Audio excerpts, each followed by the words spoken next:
Là, depuis quelques jours, ça y est, le mot d'ordre est donné depuis la rentrée scolaire. Les différents syndicats agricoles ont mené chacun des actions dans les départements.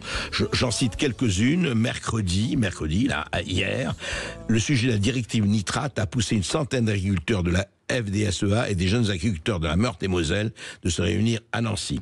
9 octobre 2024, toujours, fièvre catarrhale ovine. Les confédérations paysannes de la Loire et de l'Indre ont tenu chacune une conférence de presse dans les territoires. Et puis, il y a la présentation du budget, justement.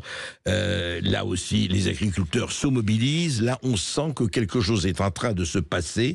À nouveau, alors ce que ce sera comme toujours ou pas, et on peut se poser la question.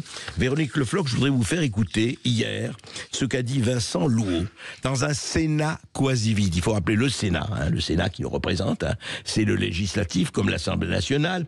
Eh bien, Vincent Louault, sénateur d'Indre-et-Loire du groupe indépendant, il disait ceci hier. Écoutez. On en parlera à la LOA, mais qui a été configuré pas forcément par le ministre Fesneau, mais plus par les conseillers du ministre de l'Élysée. Et justement, c'était toute la subtilité. La production n'était pas mise en avant. C'était bien une autre vision de l'agriculture. Donc là-dessus, je pense qu'on sera nombreux à pas lâcher. Vous dire que les agriculteurs aujourd'hui, et ils ont même plus envie de manifester. Ils sont dégoûtés en fait de voir que toutes les filières s'enrichissent. Que ça soit les vendeurs de tracteurs, que ça soit les vendeurs de phytosanitaires, que ça soit les groupes coopératifs, tout ça dans un monde de bisounours où le seul couillon de l'histoire, c'est l'agriculteur. Et je peux vous dire que moi-même, en étant agriculteur, je comprends leur agacement et leur résiliation, et aujourd'hui, ils n'ont même plus envie de défiler tellement ils sont dégoûtés. Alors, Véronique Le Floch, c'est le cas, les agriculteurs n'ont plus envie de manifester tellement ils sont dégoûtés, ou pas? Bonjour. Alors, bonjour André Berkoff. Déjà, je partage à 100% ce qu'a dit Vincent Louault. Oui, les agriculteurs sont les seuls couillons de l'affaire. Tout le monde s'enrichit sur notre dos, y compris les coopératives. Et non pas qu'on n'ait plus envie de manifester, mais cette fois-ci, ça sera la dernière fois. Ça sera la dernière fois parce qu'il a parlé de la LOA. Là encore, on a l'impression que... Alors, c'est quoi la LOA? Rappelez la LOA, Véronique Le Floch, s'il vous plaît, oui. La loi d'orientation agricole, oui. C'était une loi qui était censée permettre le renouvellement des générations. Mais cette loi n'était pas bonne dès le départ. Elle n'est pas bonne et elle ne restera pas bonne tant qu'un agriculteur qui souhaite partir en retraite ne part pas dans de meilleures conditions et qu'un jeune, s'il souhaite s'installer, ne s'installe pas dans de meilleures conditions. Oui. Et pour bien vivre de son métier, il faut des revenus. Et on fait comment pour avoir des revenus? Et on fait comment pour vendre son exploitation si on nous impose un diagnostic qui va dévaluer notre exploitation? Non mais on se fout de nous. Ouais. Et quand vous dites, alors justement, quand vous dites, mais c'est quand même très lourd ce que vous dites, ce sera la dernière fois qu'on manifeste. C'est quand même, c'est un aveu, quoi, c'est un aveu d'échec, c'est assez terrible d'entendre ça. Alors, les crises agricoles, elles ont toujours existé. Elles ont existé, mais depuis 92, cette réforme de la PAC qui a permis aux entreprises, notamment multinationales, à nos coopératives, d'avoir accès à une marchandise pas chère pour justement se développer et pouvoir aller à l'export. En contrepartie, nous, agriculteurs, on allait, non pas à Pôle emploi, mais à Bruxelles, demander des compensations de prix. Sauf que l'inflation a été là en permanence. Et nous autres n'avions plus les moyens de mettre de l'argent de côté ou d'avoir une année de récolte d'avance pour faire face à ces crises. S'en est suivi, et on l'a vécu tous, la crise avec l'Ukraine, une inflation hors norme de nos intrants, du gaz, de l'électricité, les céréaliers avec un effet ciseau, donc des hausses de prix, des chutes à la production, des chutes de prix à la vente, les éleveurs au même niveau, puis le prix du carburant, et là, c'était pas que français, c'était européen. Sauf que nous, en France, la FNSEA, M. Rousseau, était fier de me dire qu'il avait négocié avec l'État la validation de la hausse de nos taxes sur le carburant. Bah, bien sûr que ça a été l'explosion. Et là, on est rentré en crise, en manifestation. On nous a annoncé quelques centaines de millions d'euros pour 400 000 exploitations. Ça veut dire quelques milliers d'euros par exploitation. Par l'exploitation, oui. Sauf qu'on est plafonné à 20 000 euros par exploitation pour 3 ans.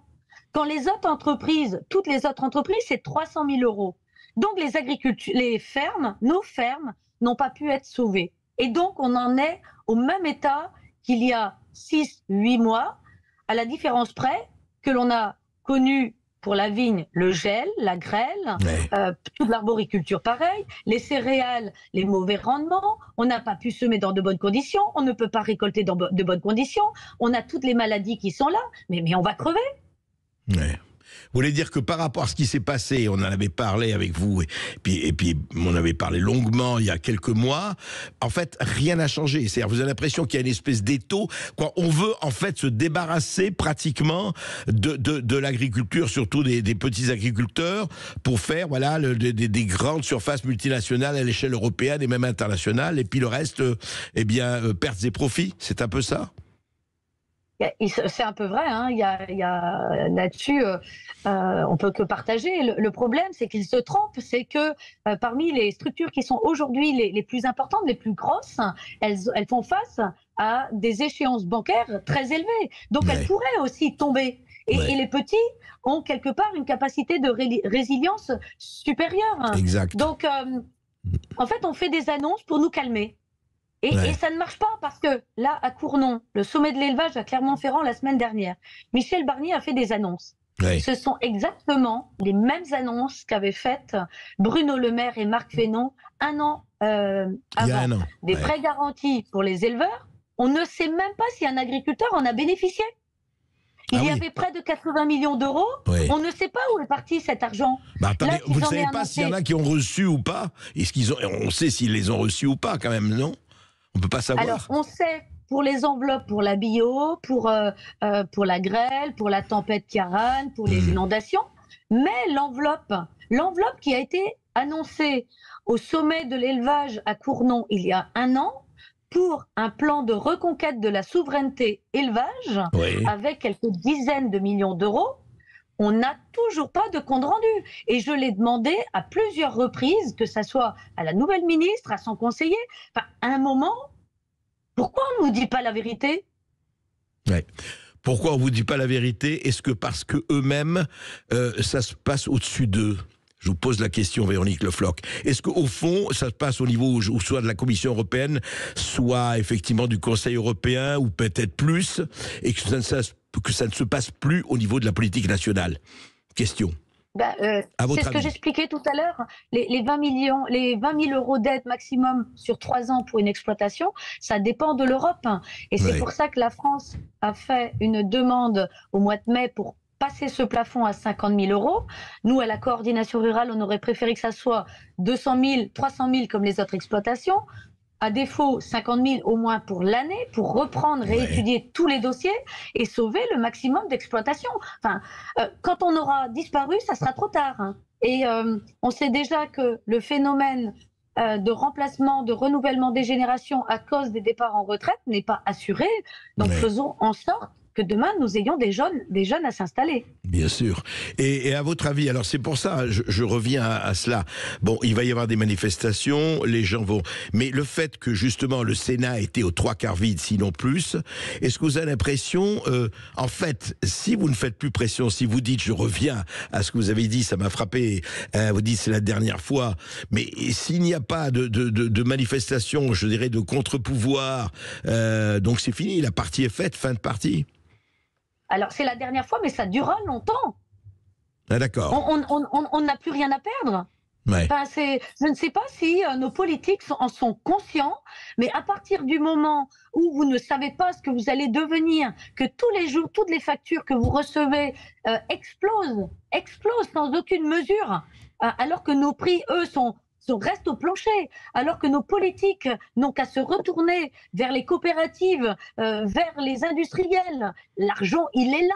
Ils les ont toujours favorisés. À quel moment on va vraiment choisir d'acter pour avoir une agriculture forte et une souveraineté alimentaire française? Oui, ça c'est c'est le grand problème, vous le posez absolument. Souveraineté alimentaire française, c'est faisable. Il faut s'occuper d'un certain nombre de gens qu'on considère, voilà, presque, j'allais dire, les sans-dents de la... C'est fou, quoi. C'est les sans-dents de la terre, comme disait l'autre. C'est assez préoccupant. En tout cas, je sais, Véronique Le Floch, que vous et les autres, vous vous battrez et que ça ne s'arrêtera pas là. Merci de vos éclaircissements. On continuera évidemment à en parler avec vous. Et si vous voulez réagir ou si vous avez